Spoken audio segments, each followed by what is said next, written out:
আজকে রান্না করেছি করলা ভাজি, একদম ভাজা ভাজা করে ফেলছিলাম।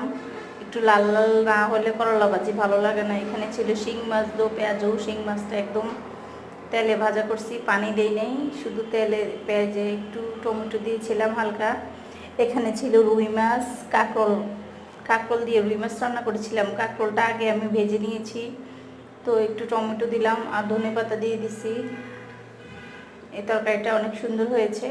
এখানে ছিল কাঁচকলা দিয়ে শিং মাছ কাঁচকলা। এই তরকারিটার ঝোলটা অনেক ভালো লাগছে। আর ভাত রান্না করেছিলাম। তো আজকে হচ্ছে আমার এই রান্নাবান্না। দেখুন তো, এখানে আবার দুধ জাল করে রাখছি, কারণ সকালবেলা সব একবারে ফ্রিজ থেকে নামাই নিয়েছিলাম।